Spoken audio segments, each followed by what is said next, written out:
ఒక్కడ కూడా గుర్తుపెట్టుకోండి.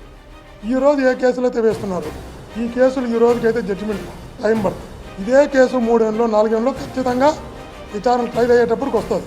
వాస్తవాలు కోర్టుకి తెలుస్తాయి, నిజాలు కోర్టుకి తెలుస్తాయి. రేపు గుర్తుపెట్టుకోండి, ఇదే కేసులో నేను ఈరోజు జైలుకి పోవడానికి తప్పుడు కేసులు మీరు పెడితే, జైలుకి పంపడానికి మీరు సిద్ధపడితే, జైలుకి పంపాలనుకుంటే, భాస్కర్ రెడ్డి నీకు టార్గెట్ కావాలనుకుంటే నేను మీ అందరి సమక్షంలో చెప్తున్నాను.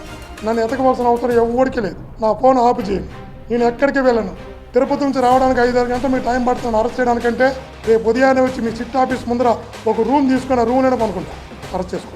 నా భార్య పిల్లలకు కూడా చెప్పా, మా అమ్మకు కూడా చెప్పా. చంద్రబాబు వచ్చాడు, అప్పుడు జైలుకి పంపాడు, మళ్ళీ చంద్రబాబు వచ్చాడు, మళ్ళీ జైలుకి పంపుతున్నాడు. ఓకే, దేవుడు ఉన్నాడు నా పక్క, న్యాయం ఉంది నా పక్క, నేను సిద్ధంగా ఉన్నా చెప్తే వాళ్ళు కూడా చెప్పారు. దేవుడు మన వెనకాల ఉన్నంతకాలం ఏమి నిలవు, నువ్వు ధైర్యంగా వెళ్ళరా, కావాలంటే ఇబ్బంది లేదు. మా అమ్మ కూడా చెప్పి భయపడాల్సిన మా అమ్మ కూడా.